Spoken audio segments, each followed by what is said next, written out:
Welcome back, guys, to another Dragon Ball Z Dokkan battle video, and today we are here for something special, man. Today we are here for the generational EZAs of the year 7 LRs, the Super Saiyan 4 Goku and Super Saiyan 4 Vegeta, who obviously fuse into the one, the only GOAT, Super Saiyan 4 Gogeta. And then we also have Mr. and Mrs. We're gonna go with here, Mr. and Mrs. Super Saiyan God Goku and Vegeta also getting an easy 8 that transform into Blue Goku and Vegeta. No Gogeta Blue outside of their active skill animation. But yeah, we have their EZAs. We have their info. Their EZA should probably release in about, I want to say, like 10 hours-ish from when the video goes up. They're going to drop probably either 10 or 1 a.m. They're going to drop 10 p.m. or 1 a.m. PST time. So with that, we will be there, and we will be showcasing them on drop. But yeah, let's take a look at their EZA info here. Obviously, they're going to be getting SA level 25. Their leader skill and passive skill will also get a buff. Let's go ahead and over to the first page. Their leader skill has been buffed to be Fuse Fighters and GT Heroes, Key +3, 170 attack and defense, plus an additional 1 key and 30% for characters who also belong to the Kamehameha category. So they have become still a 200% leader. I don't think there is really a shift there, but they give a +1 key to their leader skill now, which is something. I think before they might not have been also like a flat 170 across the board into a 30. I think it was like a 170 and then like some parts were 150. I don't recall exactly what their pre-EZA was, but essentially now they're a key 4 200% leader for Fuse Fighter GT Heroes, and then also a bonus to Kamehameha. Pretty solid leader for sure. Now, let's take a look at their updated passive skill. Now, whenever they activate their entry, they get 77% damage reduction and launch an additional super attack for 1 turn. Absolutely insane. On top of that, they're going to be getting Key plus 200% attack and defense and guard for 7 turns. The reason that is insane is if you guys remember what these guys' kit was before, they used to just have the extra stats and a little bit of, I don't even think they had kit. I think they just had extra stats, and they guarded, I believe, only on either the first turn or the first 2 turns that they showed up, which made it very hard to use them because they just started getting absolutely exploded on their like second appearance. Now, their first appearance, they're essentially untouchable, and every appearance after that, they're going to be guarding as well. As far as their basic effects go, they're getting 200% attack and defense, an additional 2 key per type key sphere obtained.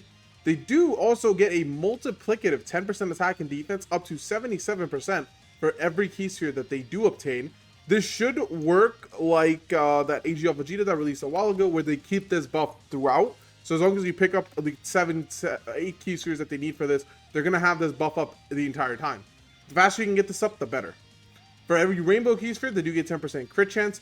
When attacking with 17 or more key, they get an additional super attack. When attacking with 20 or more key, they get type effective and another super attack. So turn 1, right? Turn 1, you're looking at 4 guaranteed super attacks from their 18 key and then the 3 additionals right here, as long as you get 20 or more key. That is absolutely insane because they are a stacking unit, and as we can see right here, their stacking has been buffed from just a 30% to now being a 50% raise. So that is absolutely insane. The next page is their super attack mechanics, which both of their supers now give them greatly stacking on attack and defense. That is phenomenal. That is a massive jump from what they had previously. That is going to scale very well with the fact that they also now have multiplicative attack and defense built into their kit, as well as getting guaranteed more supers as well, because now they're getting that 1 extra on turn 1. And then they also have the guard, so honestly, you probably don't even need to transform these guys immediately anymore, because they do get that 7 turns of guard as well, and they're stacking up all this defense. You should be able to get some really good value out of that. That pretty much covers the entirety of Super Saiyan 4 Gogeta's base kit. Now, let's go take a look at the monster that is the transform version. So this beast of a man right here, this absolute gorgeous king that is the Super Saiyan 4 Gogeta from year 7. His basic effects is 77% damage reduction for the first turn he shows up, 300% attack and defense, an additional 2 key per key spheres, type effective, guard, high chance of critting, guaranteed additional super, and a permanent scouter. Not limited, permanent scouter. He has a permanent scouter as a unit who has a super attack counter, okay? Then on top of that, for the first 4 turns from his entry turn, he will randomly change a key sphere of a certain type to rainbow key sphere. So he's generating rainbow key spheres for the first 4 turns as well. For every key sphere he gets, he also gets an additional 10% attack and defense, stacking up to 100%, which, like we talked about earlier, that is multiplicative. So he essentially is doubling his attack and defense because of that. That will multiply. Now, for every rainbow key sphere he gets, he's also going to be still getting that 10% damage reduction. Now, I believe before it used to be 7. Now he's getting 10% damage reduction and a chance of performing a critical hit as well, up 10%. When activating the active skill or attacking with 24 key, he gets an additional multiplicative 50% attack, which then he also, when receiving an attack, gets a damage reduction rate of 50% of his HP's 50% or less within the turn. This can activate mid-turn, so if you do get nuked at all, after that, this guy's just untouchable. I mean, 50% DR, his defense stats, and he has guard, absolutely ridiculous. Then, when receiving a super attack, he has a great chance of nullifying it and countering with tremendous power, but on top of that, he nullifies it and counters it with tremendous power when facing only one enemy and that enemy's HP is 50% or less. So if the enemy is under 50% HP, he will just guaranteed nullify their super and counter it. Otherwise, he has a 70% chance. Both of those situations, absolutely ridiculous. Absolutely freaking ridiculous. And again, he does a lot of damage because he has a crap ton of multiplicative attack. He has a crap ton of stacking. And on top of that, his super attack mechanics here, he has a 4-turn massive attack and defense raise. And then on his 12 key, he's also getting a 1-turn raise. This is absolutely ridiculous, man. Absolutely ridiculous. This will also disable enemy actions for once within the turn. So that is the entirety of G-Force Kit. He essentially does everything. He is your slot 1 for pretty much the entire fight. He is making rainbow orbs. He has a crap ton of damage. He counters super attacks. He shows you where the super attack is. He does everything, right? He's an auto win button. He is, in my opinion, very arguable as a #1 spot over Super Vegito. Super Vegito, active turn, still definitely the best turn in the game that you can have. But you also have to consider that you can pull this G4 out on the 3rd appearance that they show up, or 4th or 2nd appearance if you float them off, which you should probably not ever float them off. But you can pull this guy out super early. He has no turn restriction. He's going to be there the entire time. You can stack him up much faster than you can stack up Vegito. And then on top of that, his active skill is essentially hitting more than damage cap as well. And he's going to be doing a double super and a counter, potentially triple super on top of that. His damage is insane. I don't know if you guys have seen the Dokkan World Showcase. Shout out to the boy Dokkan World. Haven't been able to showcase myself yet because he's not like available. He hasn't been in the data download yet. But the Dokkan World Showcase, this guy was putting up some absolutely insane damage. He was borderline one-turning the bosses by himself. And it's like when you consider the fact that he's essentially slot 1-ing for you the whole time, then when you transform him, he's still slot 1-ing for you. He's doing a crap ton of damage. He's giving you key spheres. He's giving you everything. Like Vegito, yeah, he's going to be coming out. He's going to pop the active skill and he's going to basically kill the boss on that turn that he pops the active. But if you take the active away, Vegito is not like absolutely that insane. Like without his active, I think it's very easy to say that this Gogeta is better. But the fact that he does have that active still gives him the most insane turn in the game. I just personally think that you can value that what this guy does throughout the fight more so than what Vegito's doing just on that active turn. Vegito's still a great unit outside of the active turn, but I feel like this guy's just doing something different, man. He's doing something absolutely different. And I would almost give the exact same argument to the gods, except for I think they're not as consistent because they're more reliant on the dodge and they don't have the damage reduction. But with that being said, let's go and take a look at the gods kit here.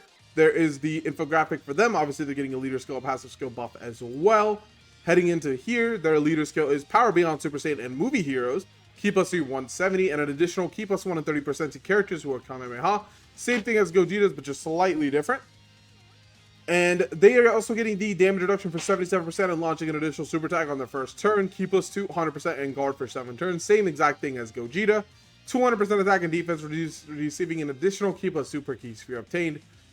Pretty much the exact same passives here that Gogeta had. Nothing is different at all between this form and Gogeta's form. Only difference being their link sets, which G4 does have access to the new Forku. These guys don't really have access to a link partner right now. So there is that to consider when you're kind of rating them. With that, and then we go into the super attack mechanics, exact same as G4's. They have 50% attack and defense rates, nothing different there. So the base forms of both characters are exactly the same. However, when you get into the transform version here, this guy does have damage reduction 77% for 1 turn, 300% attack and defense, receives an additional key per key sphere, exact same stuff as Gogeta. However, the difference being is that he's going to be changing int key spheres to rainbow all the time. He does not have a scouter, and he has a medium chance of evading enemy attacks. Same exact thing as Gogeta, where for the 4 turns, he's going to be making rainbow orbs. Exact same passives other than that. However, instead of getting DR, he's getting a chance of evading. So this guy could get a maximum chance of evasion of up to 80%. And he's also going to be getting 1 extra super attack because he does get a additional super attack, I believe, right here. He gets the 7 or more key spheres, give him an additional super attack, which Gogeta does not have that. He only has the 20 or more key. So that is why there won't be an additional, there will be 1 extra additional with this guy. And when he is attacking, he also performs a crit and launches an additional super attack if the enemy's HP is 50% or more, giving him another super attack over Gogeta, which in total, this will give him up to 4 super attacks when he is in this state, as well as a 5th one with hidden potential. That is some absolutely insane damage, considering each super attack is massively raising attack and greatly raising defense as well. So, post-super, absolutely insane, and they're doing a crap ton of supers. They do probably have more APT than G4, but G4's counter is also something you have to consider. That counter does a lot of damage, more than these guys' super attacks does. Now, other than that, let's take a look here. There should be one more thing with their passive, unless that just is right here.